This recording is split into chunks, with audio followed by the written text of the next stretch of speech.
dia! Bom dia! Você já acordou? E o seu cérebro já acordou? Então venha tomar um café da manhã com a gente, que a gente tem alimentos ótimos para você acordar, principalmente o seu cérebro. Natal chegando semana que vem, você ainda precisa comprar algum presente, ainda tem aquelas compras de última hora que você ainda não fez, está pensando no que vai dar de presente. Hoje a gente tem aqui no Bem-Estar sugestões na nossa árvore de jogos que podem, por exemplo, estimular sua memória da infância até a melhor idade. Hoje a gente vai jogar pela sua saúde. A gente não joga sozinho, não.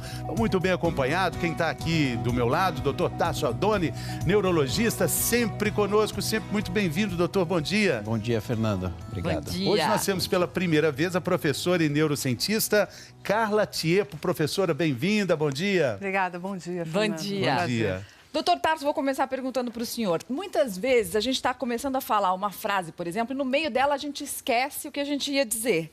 Isso é normal ou isso pode indicar um problema de saúde, como, por exemplo, o Alzheimer, que as pessoas têm tanto medo? Não, isso é algo absolutamente comum, corriqueiro.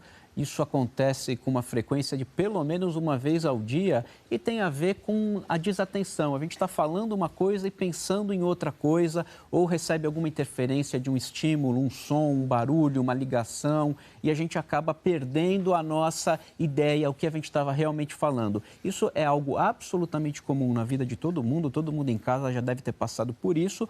O problema é quando isso se torna tão frequente a ponto de fazer com que a pessoa não consiga, por exemplo, cuidar das atribuições de casa, ter a atenção chamada no escritório, na firma, na empresa, porque, olha, alguma coisa está acontecendo com você. Quando passa a ver repercussão no dia a dia da pessoa, isso é problemático. E a gente associa esse problema de esquecimento, claro, imediatamente aos neurônios. A gente vai falar muito sobre neurônios. Já queria começar perguntando para a professora Carla se a quantidade de neurônios que a gente tem, um adulto, é igual, professora, à quantidade de neurônios de um recém-nascido, por exemplo. É a mesma coisa? Então, Fernando, surpreendentemente, um recém-nascido tem mais neurônios do que um adulto.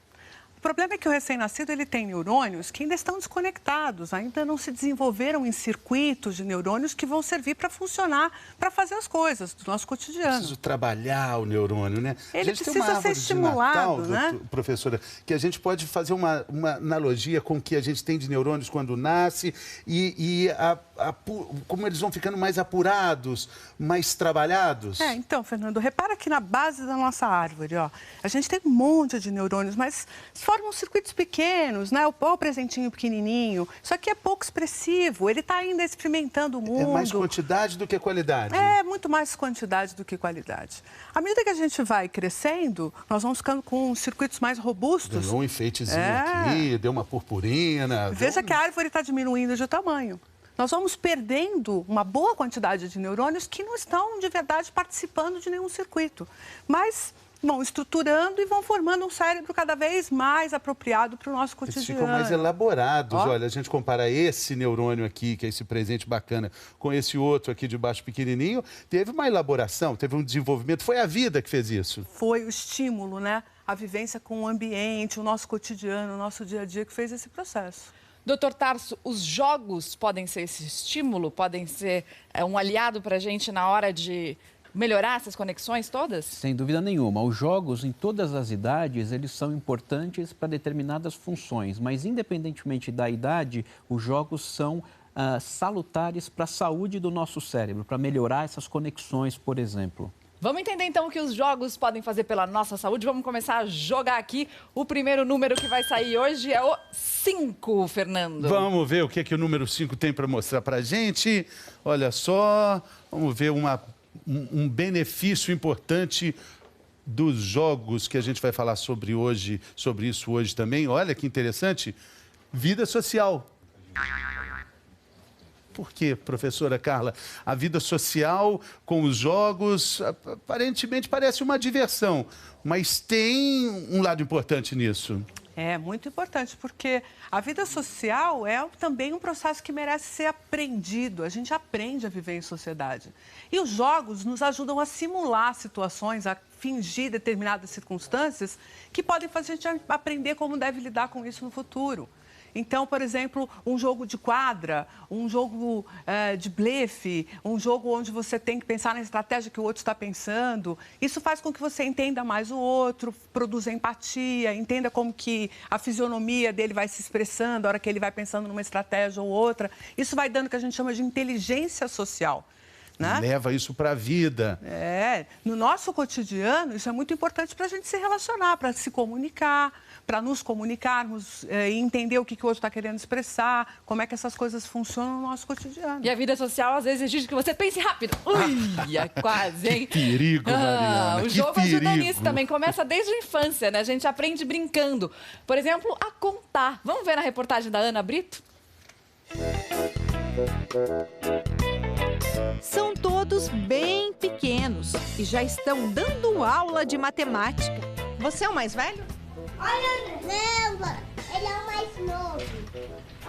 O Nuno é o mais novo. Por que ele é o mais novo? Porque ele tem 3, quem tem 3 anos é mais novo, quem tem 4 é mais velho. Essa desenvoltura toda com os números é estimulada com jogos pedagógicos. Que cor caiu? Vermelho. Pode pular. Pulou. Enquanto o sapo pula, as crianças aprendem a reconhecer as cores. Que cor caiu? Pra onde vai pular seu sapo? Ah, no primeiro azul. Cadê o azul? Mostra. Isso!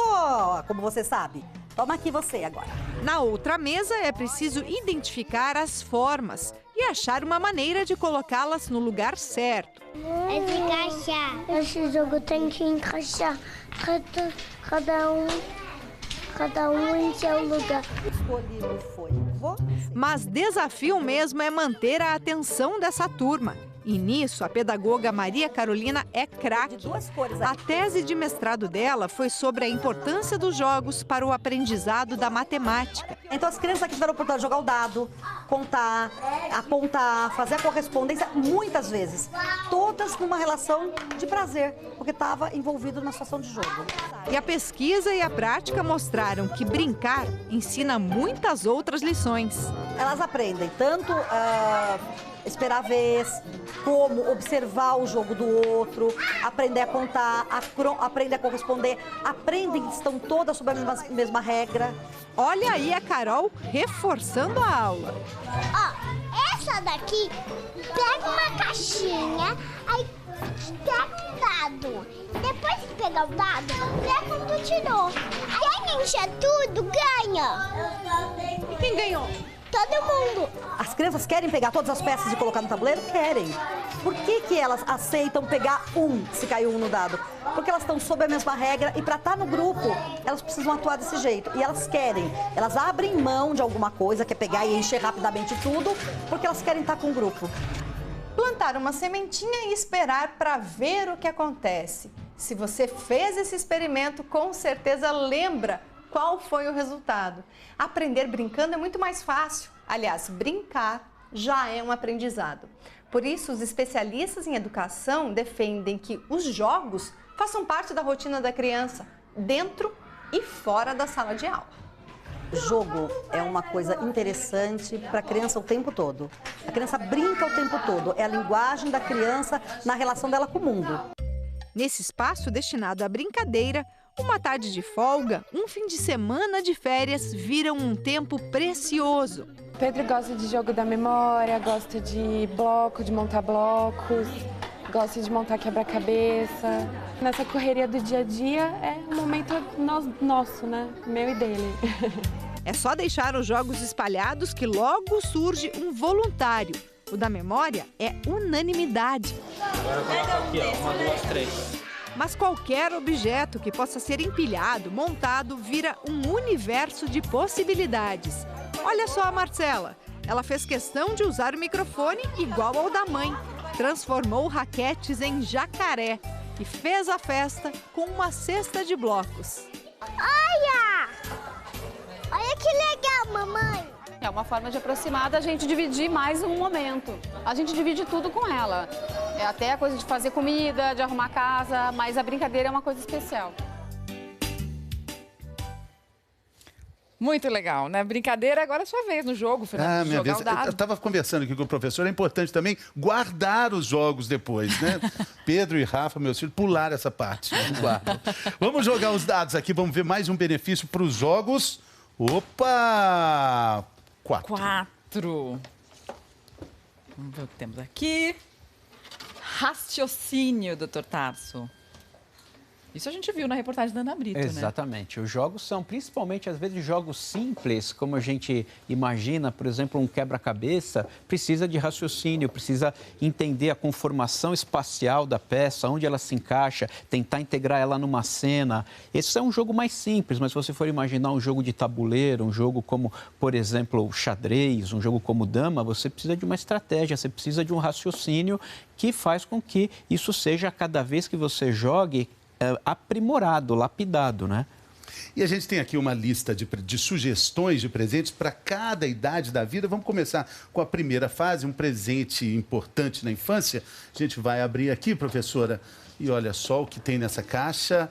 Muito importante esse tipo de brinquedo, o quebra-cabeça. O quebra-cabeça... Quebra-cabeça, falou na reportagem, o Total já lembrou. A gente consegue entender como é que o mundo se monta, né? Como que a gente consegue juntar as partes pelas cores, a observação das cores, das formas. Isso tudo estimula o cérebro da criança a integrar cor, forma, lugar, objeto. O encaixe, o que combina com cada peça. E a forma da própria peça, se ela é uma peça de canto, que aí ele vai começar a entender que ele monta pela moldura, aí tem estratégia, tem tudo isso relacionado. Cor, né? Uma paisagem, um motivo, né? E ele usa várias informações diferentes para poder montar o quebra-cabeça. Isso estimula uma função do nosso cérebro muito importante que se chama memória de trabalho. A memória de trabalho é importante para a criatividade, raciocínio, entendimento do mundo, para tudo. Vou jogar o dado outra vez, então, para a gente ter mais dicas aqui no Bem-Estar. Vamos ver agora. Número 2. A gente está dando sorte que não saiu nenhum número repetido por enquanto, realmente. Hein? Tamo bem. E agora, agilidade. A agilidade principalmente nos jogos de quadra, por exemplo, dos jogos em equipe, tudo isso claramente melhora a nossa coordenação motora, melhora o nosso desempenho físico, o nosso desempenho cardiovascular. Então, esses jogos, principalmente jogos em equipe que envolvem bola, são jogos que o tempo todo, dentre outras coisas, vão estar aprimorando a nossa agilidade. De novo. Ei, Mari. Vamos falar da fase da adolescência. Tem um adolescente aqui, né? É muito importante que o adolescente desenvolva essas habilidades. Uma sugestão importante, professora. O que está representando aqui? Um presente para os adolescentes, um tabuleiro. Isso significa estratégia. Então, os jogos de tabuleiro são ginástica para o cérebro. É você usar a forma como você vai trabalhar aquela estratégia, o raciocínio, a agilidade do raciocínio, que também é uma outra forma de agilidade. E aí você monta uma estratégia e o xadrez, dama são top de jogo de tabuleiro. O adolescente, quando ele vence essa barreira do xadrez, acaba adorando. Mas eu tenho a impressão que, às vezes, é muito quieto para o adolescente. Né? Ele tem muita energia. Sabe, Fernando, ele começa com o ludo. Lembra do ludo? Sim. Que ele joga o dadinho, ele tem que saber se ele vai tirar da casinha, se é hora de tirar, se o outro não está vindo para comer a pecinha dele. Começa com um jogo simples de tabuleiro. E aí ele vai se estimulando aquela competitividade da estratégia um contra o outro. É um jogo competitivo, não é colaborativo, mas também é muito importante. Por exemplo, quem vai chegar primeiro no dado agora? Vamos ver. Mariana, deixei você ganhar, Mari. Opa! Competição, né? Vai lá nisso, tá vendo? Né? Eu não falei que tem um adolescente aqui? Relaxamento. O jogo tem essa função também, né? Principalmente para o adulto, na sua rotina, quando ele está mais estressado, se ele se reúne com os amigos, se reúne com a família, com os filhos, aquele é o momento em que ele desliga. Ele desliga do que está acontecendo, dos problemas e vai compartilhar o jogo, a diversão, aquela adrenalina de competir, da melhor estratégia, se vai ganhar, se vai perder. Tudo isso faz com que o jogo seja um momento de relaxamento. Por isso até que hoje tem balada, que tem muitos jogos, né? Os adolescentes vão para essas baladas, adolescentes, adultos e tal, e ficam à noite relaxando, jogando. Exatamente, é uma maneira muito boa de relaxar. E a gente fica achando que os jogos para desenvolvimento do cérebro são brincadeiras, que é tudo brincadeira, mas na verdade é coisa séria. A gente vai ver agora a reportagem da Patrícia Tovic. O cérebro é como se fosse uma grande biblioteca, com vários livros, informações e memórias. O bem-estar veio mostrar como a gente pode treinar a memória para ficar menos esquecido, mais ágil e até mais confiante. Para a neuropsicóloga Maria Leonina da Silva, jogos como dominó com figuras infantis, a torre de Hanoi e o jogo da memória ativam funções importantes do cérebro, como a atenção, a concentração e a memória. Vamos imaginar que você tem um monte de gavetinha no seu cérebro, né? Então você precisa lembrar que esse é o número 5. O que eu preciso naquele momento, eu preciso achar essa gavetinha, então eu tenho que estar atenta a isso, eu tenho que ter uma concentração para isso e principalmente, né, esse caminho já foi formado, né, então é rápido. Você olha e fala, é 5. Aos 10 anos, Gustavo convive com a dislexia, um distúrbio de aprendizagem que atrapalha principalmente a leitura e a escrita. Até o ano passado, não sabia ler. Não conseguia fazer lição, copiei.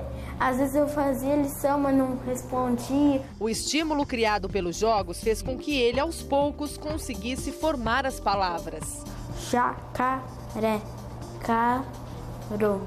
E não foi só a leitura que melhorou. Os boletins era 6. Já no último bimestre, onde ele já estava em tratamento, já foi para 10. É 8, 9, 10. A melhora não foi só na escola em português, foi em casa, foi socialmente. Na casa da Ana, a família toda resolveu literalmente entrar na disputa. Tudo começou quando a caçula Ana Clara, de 7 anos, também foi diagnosticada com dislexia. Ela era uma criança assim muito fechada, ela estava sempre voltada para ela mesma, ela não encarava as pessoas, ela não brincava, sempre fechada no mundinho dela.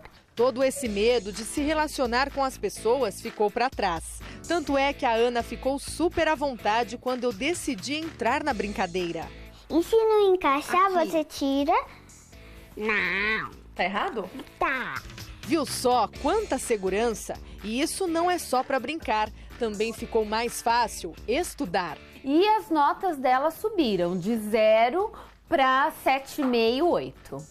Então o progresso foi gigantesco. Neste jogo eu tenho que treinar não só a paciência, como também a agilidade em encontrar as peças aqui do quebra-cabeça. E eu já desisti, Ana. Você vai montar sozinha? Eu monto.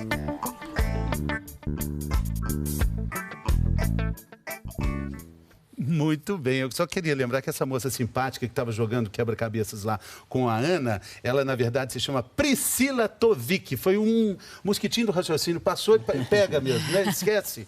Priscila Tovic, de Mogi das Cruzes. Daqui a pouquinho a gente vai falar sobre dislexia, que a Ana Clara e o Gustavo têm, e a gente viu na reportagem, mas antes tem uma perguntinha do nosso auditório virtual, vamos ver. Michele Costa Ribeiro, além de esquecer o que estou falando, troco muito as palavras, isso é normal? Troca de palavras acontece basicamente pelo mesmo motivo, falta de atenção. Então a pessoa está falando, só que ela não está completamente focada naquela coisa, ela está pensando em outra coisa simultaneamente e acaba tendo interferência. Ela troca a palavra por conta disso. Isso também é alguma coisa comum e acontece basicamente por desatenção na maior parte das vezes. Agora, hoje existe uma gama de diagnóstico para tudo isso, várias siglas e principalmente déficit de atenção.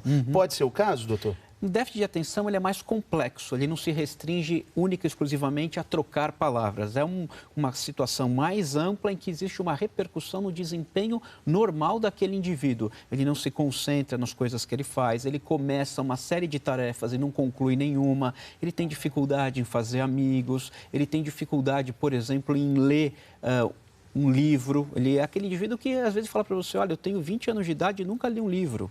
Né? Ele se formou, ele acabou o colégio e nunca leu um livro. Então é um distúrbio um pouco mais amplo do que a troca. A troca de palavras todos nós uma vez ao dia, uma vez a cada 2 dias, acontece com a gente. Eu troquei a Priscila por Patrícia, que acabou sendo também uma homenagem à nossa diretora, Patrícia Carvalho. Olha que nome bonito, né?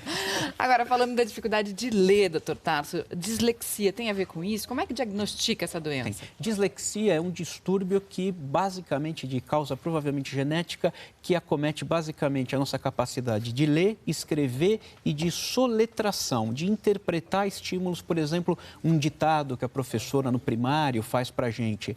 Como é um distúrbio que está restrito basicamente à leitura, escrita e soletração, obviamente que uma criança que ainda não foi alfabetizada não consegue ser diagnosticada. Então, o momento em que essas crianças são diagnosticadas é quando elas vão para a escola, quando elas começam o processo de alfabetização.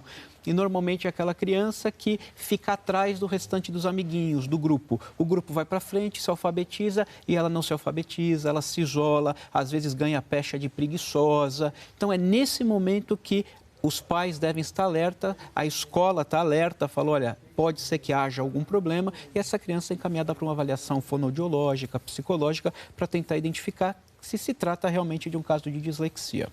A gente tem uma pergunta da internet, doutor, chegou agora, é da Ágata Martins Tavares. É verdade que jogar baralho faz a gente pensar mais? Eu acho que o jogo de baralho é um dos jogos de estratégia mais importantes que tem. Especialmente se você jogar o baralho bem jogado, que é... Bem jogado. Minha avó, por exemplo. Por exemplo, você está jogando, você está contando a carta do outro, está observando as expressões faciais, sentado mesmo na mesa. Não é aquela coisa só da distração. Isso estimula bastante o raciocínio. Olha, não por coincidência, uma sugestão de presente para sua avó, Mari. Ela já tem todos. Mas sugestão aqui para os adultos. Mas o baralho do bem-estar ela não tem, é verdade. A Paty está me falando aqui. Vamos abrir aqui uma sugestão. Opa! Baralho. Um jogo de cartas do bem-estar.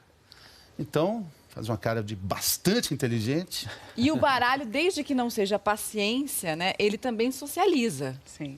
A gente só tem que tomar um pouquinho de cuidado com o baralho, porque ele estimula um pouco a questão dos jogos de azar também. E a gente pode tem que escapar disso. Tem que escapar disso.